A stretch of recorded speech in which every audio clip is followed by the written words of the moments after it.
Today's episode is on the gallbladder. This should be a quick and easy one, so let's get into it.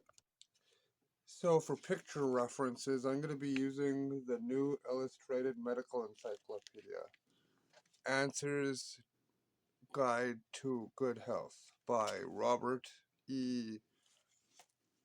Rothenberg. So, this is my picture reference. So, I'm sure many of you already know, but the gallbladder is actually connected to your liver. I suck at doing this. I always put the pictures too low, so if you can't see this, let me know.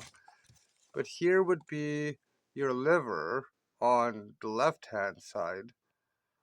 And then, sorry, excuse me, the right-hand side. I misspoke there. It's on your right-hand side.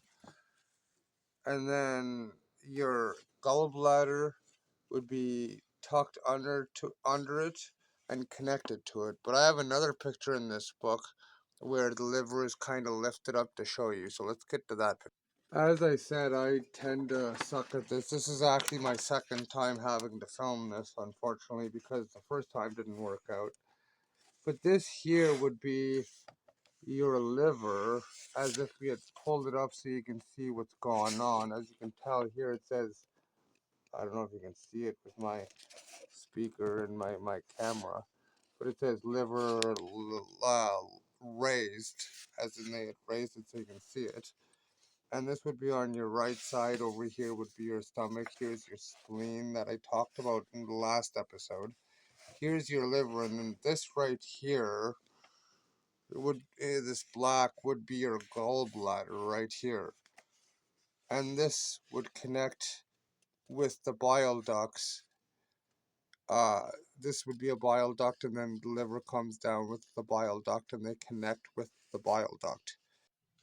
So, where the liver makes bile upon other things that I'll get into it in a future episode, the pear-shaped organ directly below it and connected to the liver, also known as, you guessed it, the gallbladder, is what stores and concentrates that bile for future use and digestion, to which it is actually secreted through that bile duct I just mentioned.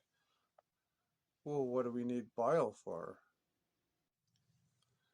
So the bile duct, which goes from the liver and the gallbladder into the beginning of the small intestines, which is called the duodenum, um, it secretes the bile into your duodenum, and the reason we need bile is because without it, our digestive tract, our intestines would have a hard time breaking down any fatty foods that we have. The fat would just bundle up and kind of like cheese that's slowly made out of milk, and it's just curdling. It kind of like just the fat would build up, wouldn't be good, and it would start clogging our intestines. Our intestines wouldn't be able to deal with it, unfortunately.